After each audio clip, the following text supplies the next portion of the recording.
Estás escuchando Palabra y Presencia con Jorge Sanabria, trayendo inspiración y motivación bíblica para nuestro día a día.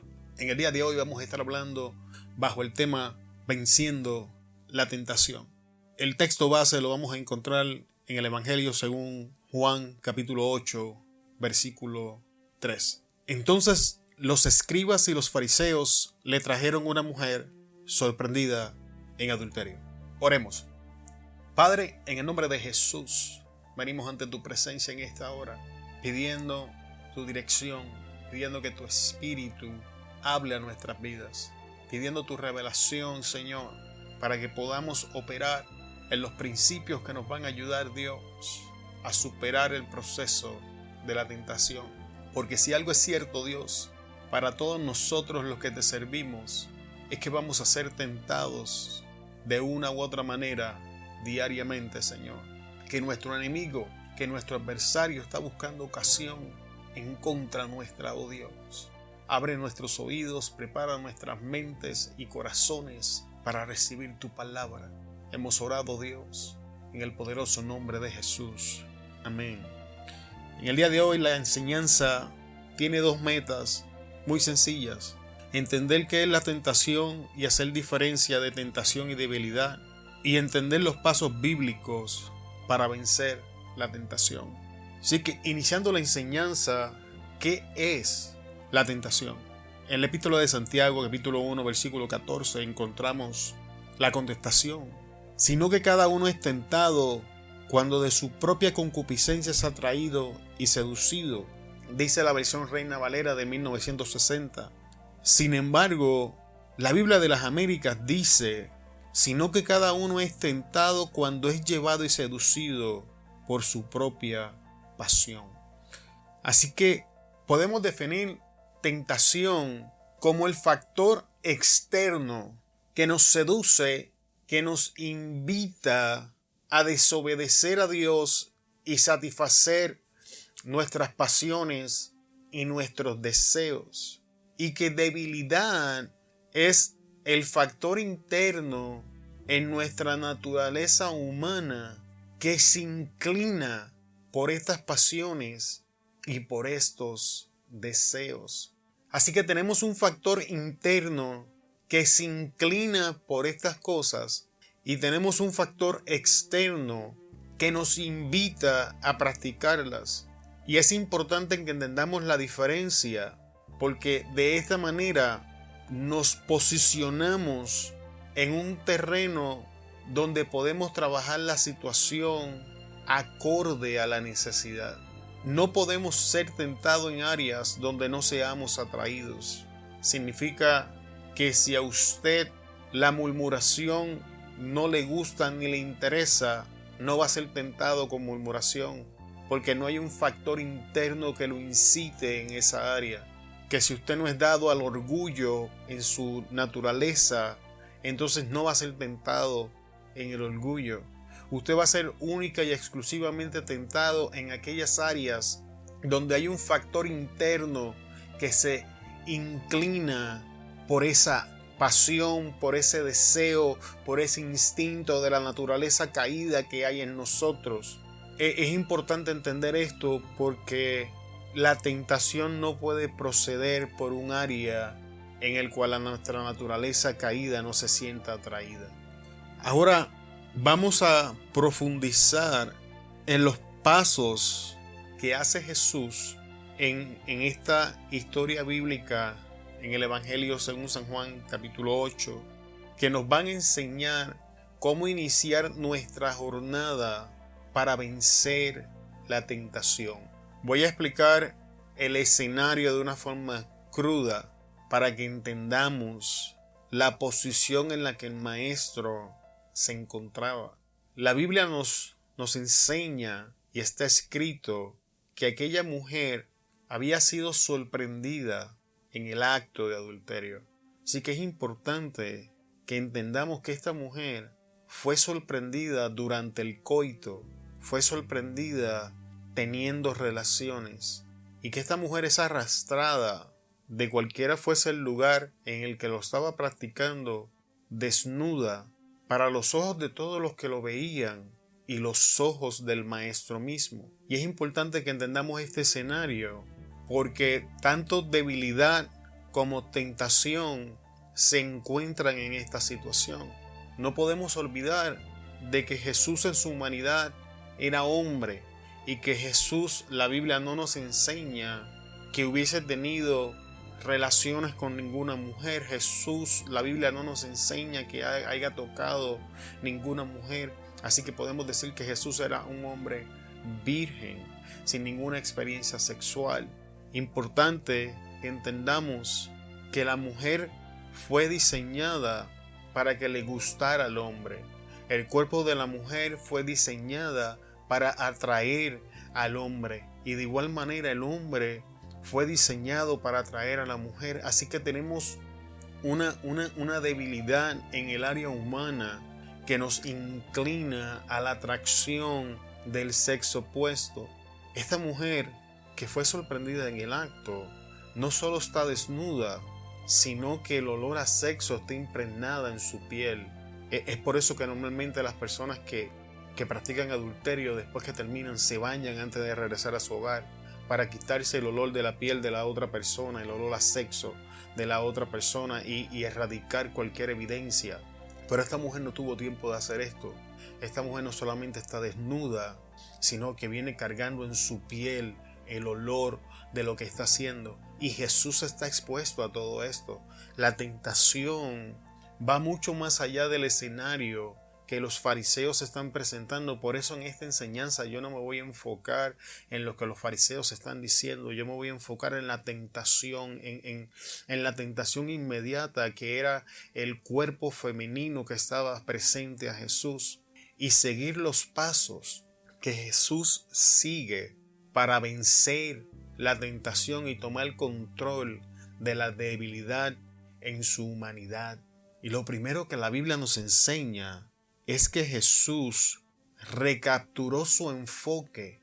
En Juan 8:6 dice que cuando la mujer desnuda llega y los fariseos comienzan a hablar, lo primero que Jesús hace es que rompe la línea de visión entre él y el cuerpo desnudo que está frente a él y se inclina y comienza a escribir. Esto lo encuentras en Juan capítulo 8 versículo 6. Así puedes ir, ver y comenzar a estudiar esta enseñanza, porque es importante que rompamos ese enfoque con la tentación, porque la tentación es atractiva y en nosotros hay algo que nos incita. Y la Biblia nos enseña que donde nosotros nos enfocamos es amplificado en nuestras vidas. Por eso encontramos al salmista en el Salmo 121 diciendo: alzaré mis ojos a los montes, ¿de dónde viene mi socorro? Mi socorro viene de Jehová, que hizo los cielos y la tierra.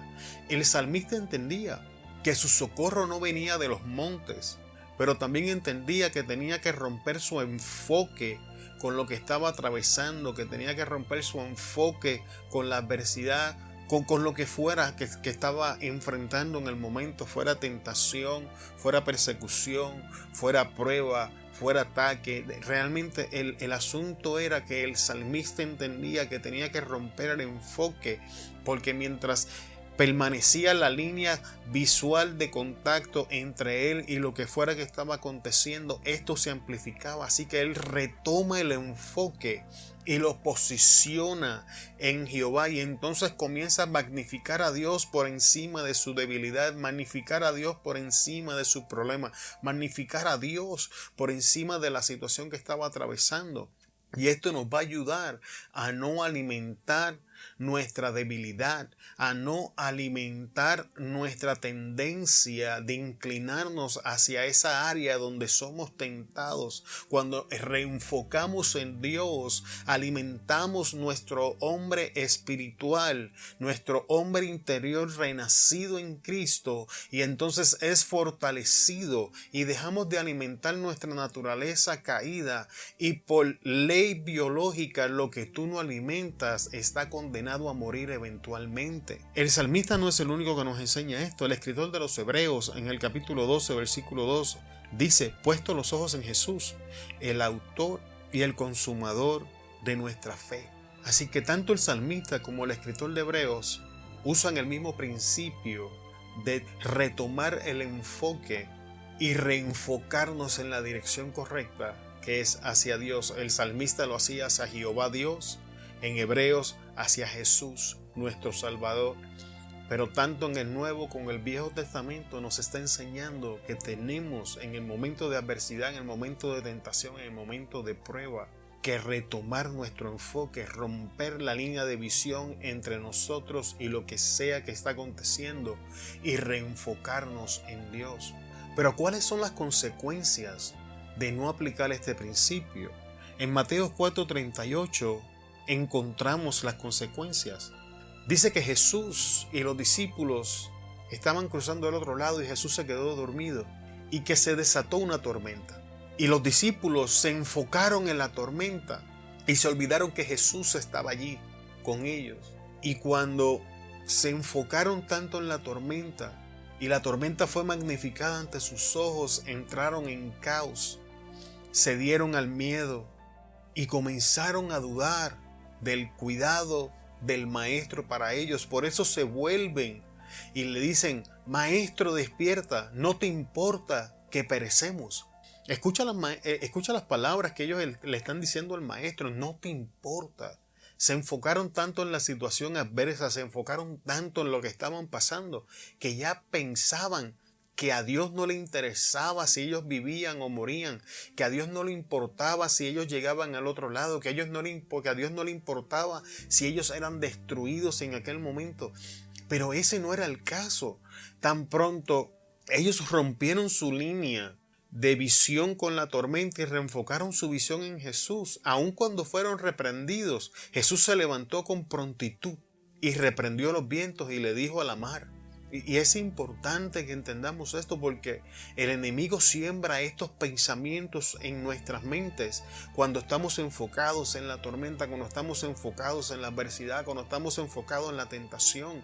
Nos hace pensar que Dios ya no tiene cuidado de nosotros, nos hace pensar que Dios ya no le importa lo que estamos aconteciendo, que a Dios no le interesa si sufrimos daño. Es una mentira del mismo diablo, una mentira creada en el mismo infierno para entonces trastornarnos y que nosotros adoptemos el caos y que cedamos al miedo y comenzamos a cuestionar los planes de Dios para nuestra vida. Pero esto no es cierto. Si estás en una posición parecida a esta, estás muy enfocado en lo que te está pasando, estás muy enfocado en tu debilidad, estás muy enfocado en la caída, la tentación, la adversidad, el problema, la angustia, lo que sea que estés. Te recomiendo que rompas tu línea de visión y tomes tu reenfoque y lo tomes a Cristo Jesús, Señor nuestro. El paso segundo que Jesús hace es que reenfoca nuestros pensamientos.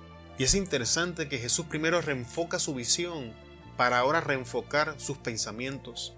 En los últimos episodios, problemas del corazón y consecuentes, hemos estado enseñando que nuestra mente se alimenta de lo que vemos y escuchamos.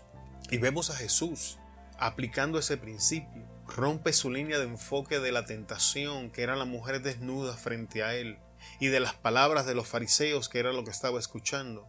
Se inclina y comienza a escribir con el dedo algo en el suelo. Los comentaristas bíblicos casi todos están de acuerdo que Jesús comenzó a escribir los 10 mandamientos en la ley de Moisés. Porque al lugar en el que tenemos que reenfocar nuestros pensamientos es a la palabra. Es la palabra de Dios. Lo único que tiene la capacidad de transformar nuestra mente.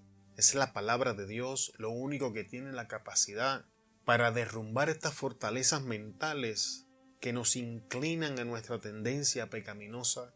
Es la palabra de Dios lo único que tiene el poder para disipar las mentiras del enemigo. Es la palabra de Dios lo único que el diablo no puede resistir. Es la palabra de Dios la que nos va a posicionar en el lugar que nos va a llevar a la victoria. Es la palabra de Dios la que va a renovar nuestra mente. Es la palabra de Dios la que nos va a fundamentar sobre la roca. Es la palabra de Dios la que va a poner a nuestro enemigo por estrado de nuestros pies.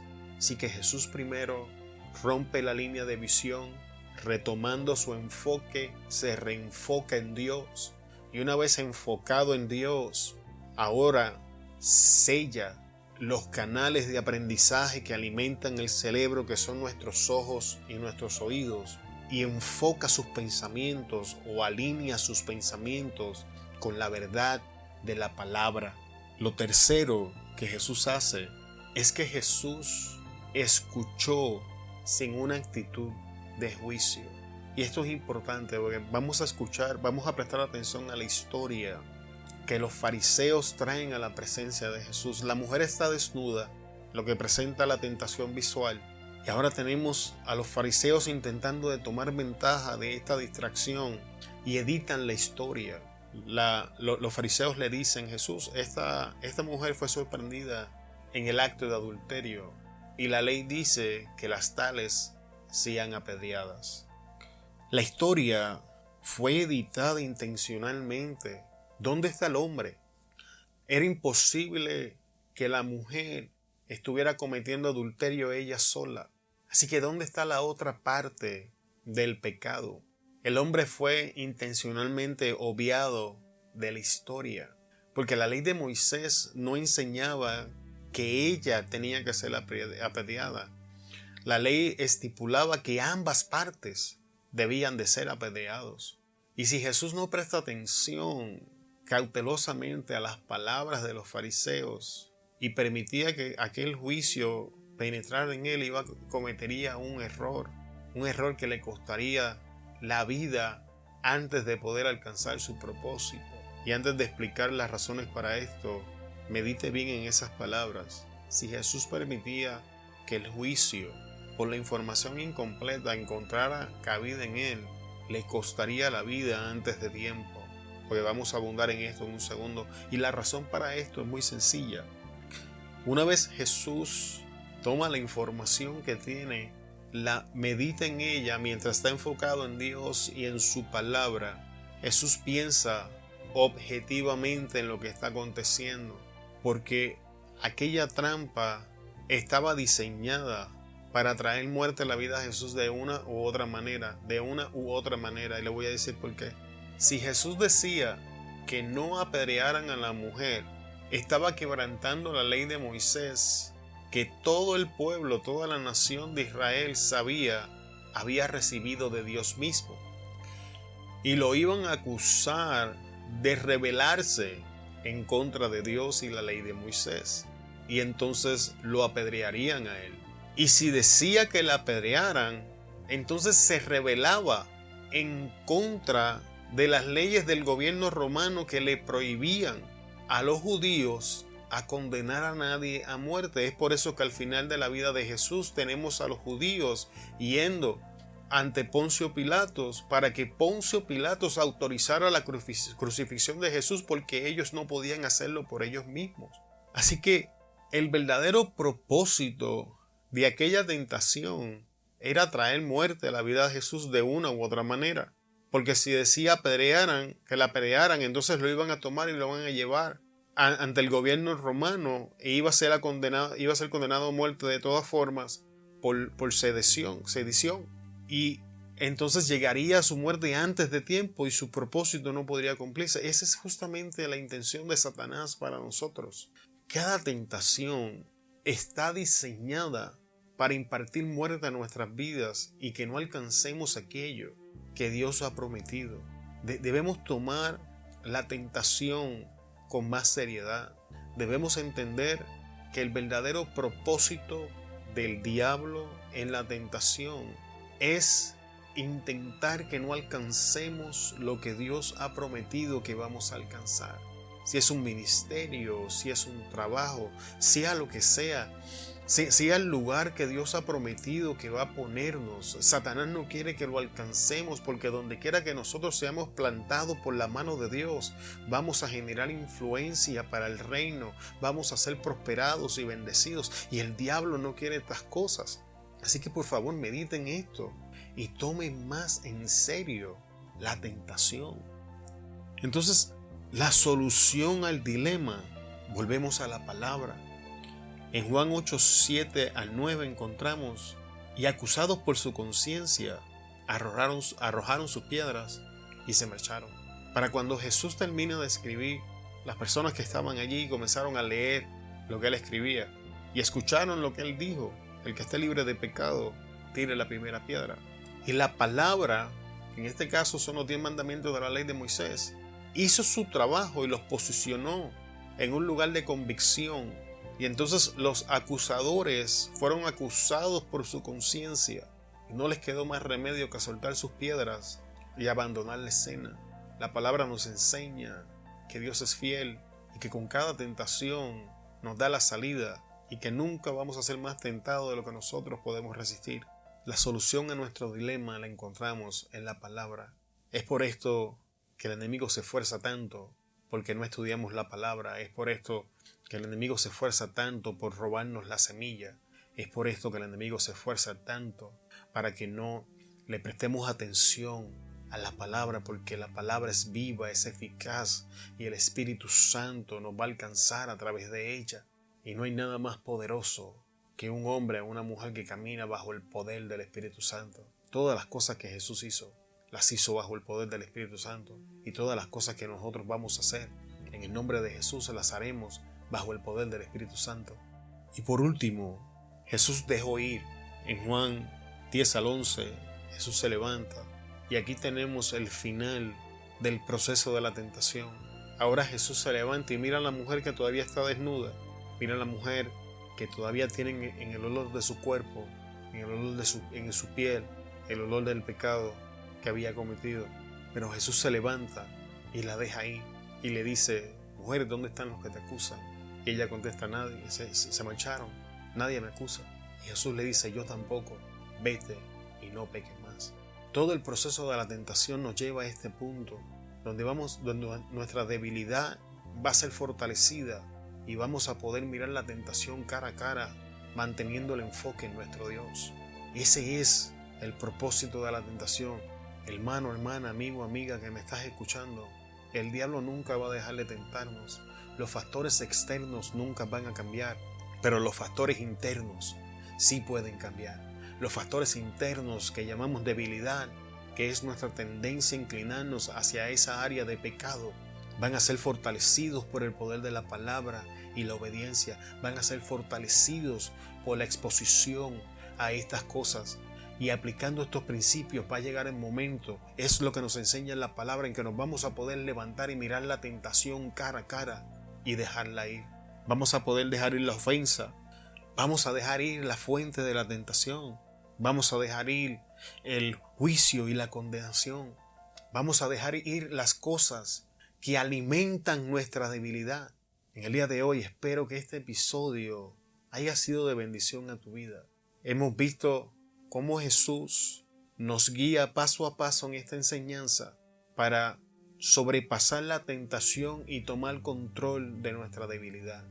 A modo de resumen, los pasos son romper el enfoque con la situación frente a nuestros ojos que nos está tentando, reenfocarnos en Dios, entonces reenfocar nuestros pensamientos en Dios, escuchar sin una actitud de juicio, pensar objetivamente antes de hablar o actuar, someternos a la palabra porque es la solución del problema, y por último, dejar ir todas las cosas que alimentan nuestra debilidad, para entonces levantarnos y mirar la tentación cara a cara y poder decirles: ya no tienes poder ni autoridad sobre mí. Te bendecimos en el nombre de Jesús. Te esperamos en el próximo episodio y se despide Jorge Sanabria de Palabra y Presencia. Hasta luego.